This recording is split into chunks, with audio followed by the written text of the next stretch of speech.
Hello friends, welcome to my YouTube channel. আজকে একটি বিশেষ গুরুত্বপূর্ণ বিষয় নিয়ে আলোচনা করব, যেটি পায়রার রোগ হয়। সাধারণত এখন সারা বিশ্বে ছড়িয়ে গেছে। রোগটি হলো ঘাটটাল, বাংলায় বলে ঘাটটাল, যাকে নেক টুইস্টিং, ঝোলা, লাকোয়া এইসব নামে অন্যান্য জায়গায়ও জানা যায়।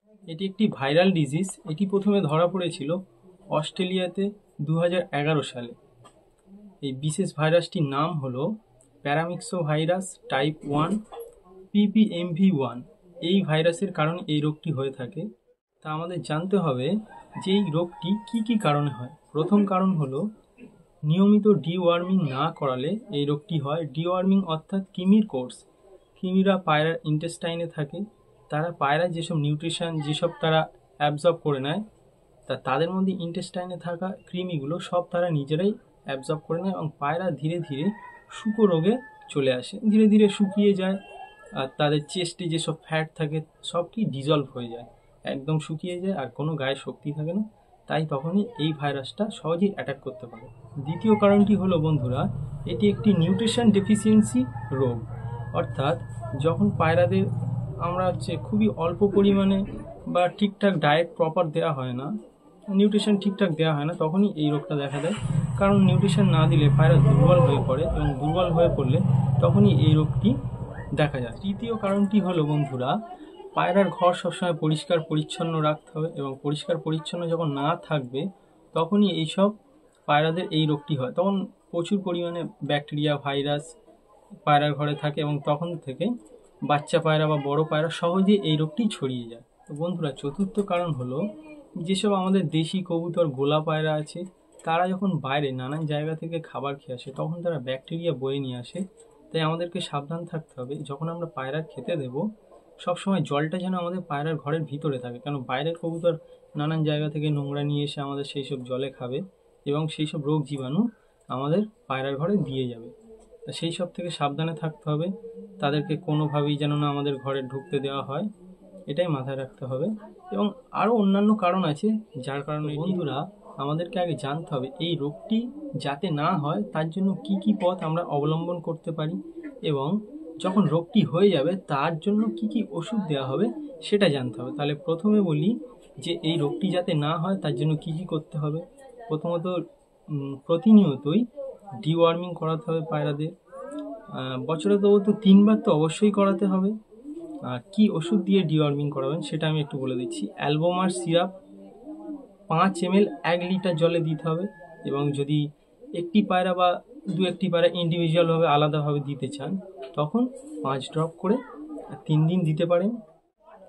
বন্ধুরা, যদি অ্যালবোমার সিরাপ না পান তবে এটাও ইউজ করতে পারেন। আমার কাছে একটি আছে, দেখুন, ডিওয়ার্মিংয়ের ওষুধ। এটা হচ্ছে ওয়ার্মার ভেট। এটিও ইউজ করতে পারেন। 1 লিটার জলে 5 ml দিতে হবে এবং যদি একটা পায়রাকে দিতে চান তবে আলাদাভাবে তাকে দেবেন 5 ফোঁটা আর 3 দিন ধরে দিতে হবে। একই সিস্টেমে দিতে হবে। এরপরে আপনাদের পায়রা যাতে অসুখে না পড়ে সেই দিকে একটু লক্ষ্য রাখতে হবে। তার জন্য কি অ্যান্টিবায়োটিক দিতে হবে সেগুলো একটু দেখুন। আমার কাছে যেটা আছে সেটি হলো টেট্রাসাইক্লিন পাউডার। এটি ভালো করে দেখে নিন। এবং টেট্রাসাইক্লিন পাউডার যদি না থাকে তাহলে লিক্সেন দিতে পারেন। লিক্সেন পাউডার, টেট্রাসাইক্লিন পাউডার বা লিক্সেন পাউডার 1 লিটার জলে 2 গ্রাম করে দেবেন। এটা হচ্ছে রোগের আগে। এবার যখন রোগ হয়ে যাবে তখন 4 গ্রাম করে দেবেন 1 লিটার জলে। আরেকটি অ্যান্টিবায়োটিক হলো এনরোসিন। এনরোসিন ওরাল সলিউশন 1.5 ml করে দিতে হবে 1 লিটার জলে।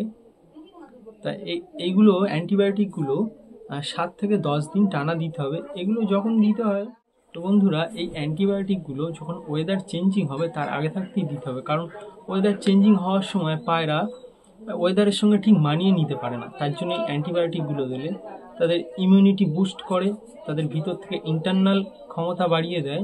তার জন্য তারা কোনো রোগে পড়ে না। এই দিকে একটু খেয়াল রাখতে হবে। এই তিনটের মধ্যে যে কোনো একটি অ্যান্টিবায়োটিক ইউজ করতে পারেন।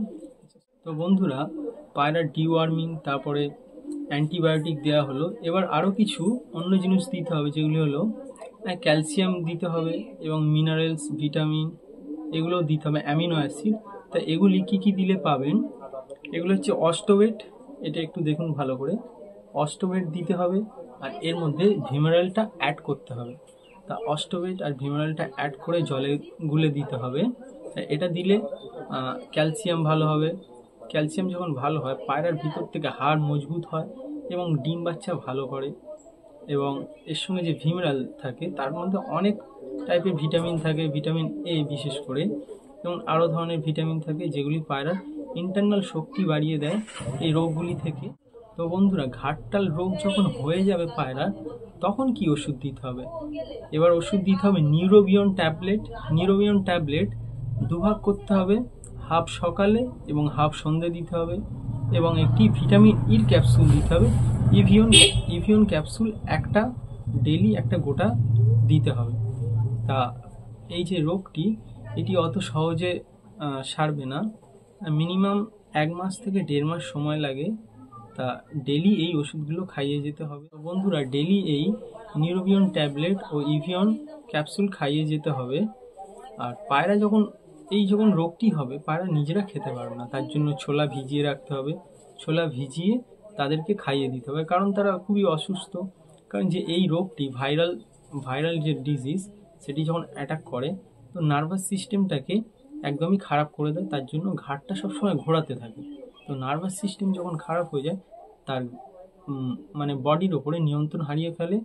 তার জন্য সে খেতেও পারে না, আর এই জন্যই আমাদেরকে খাওয়াতে হবে। বন্ধুরা, এই যে রোগটি, এটি তো সেরে গেল এই ওষুধ খাওয়ালে, 100% সেরে যাবে অবশ্যই, কিন্তু আবার 2.5 মাস 3 মাস পরে ফিরে আসতে পারে এই যে রোগটি। তখন কি করতে হবে আমাদের? তার আগে এই যে অ্যান্টিবায়োটিকগুলো বললাম সেগুলো খাওয়াতে হবে। যেমন আমার কাছে আছে টেট্রাসাইক্লিন, এটা আমি প্রতিনিয়তই দিই। 2 গ্রাম করে দেবেন 1 লিটার জলে, আর যখন এটা রোগটি হয়ে যাবে 4 গ্রাম করে দেবেন। তা এইভাবে সব কিছু মেনটেন করলে অবশ্যই পায়রা সুস্থ থাকবে। এবং যখন এই যে রোগটি হবে, পায়রাকে একদম আলাদা করে রাখবেন, এবং যখন এই ওষুধগুলো খাওয়াচ্ছেন তখন অবশ্যই ভালো করে হাত ধোবেন সাবান দিয়ে। কারণ এই যে রোগটি সাধারণত মানুষের হয় না, কোনো পশুরও হয় না, কিন্তু যখন আমাদের চোখে লেগে যায় তখন অসুবিধা হতে পারে। তার জন্য এটা থেকে সাবধান থাকবেন যখন পায়রাকে ওষুধ খাওয়াবেন। ধন্যবাদ ভিডিওটি দেখার জন্য। দেখা হবে পরবর্তী ভিডিওতে। এরকম যদি ইনফরমেশন আরও কিছু পেতে চান তো অবশ্যই কমেন্ট করুন এবং আমার চ্যানেলটিকে সাবস্ক্রাইব করুন। ধন্যবাদ।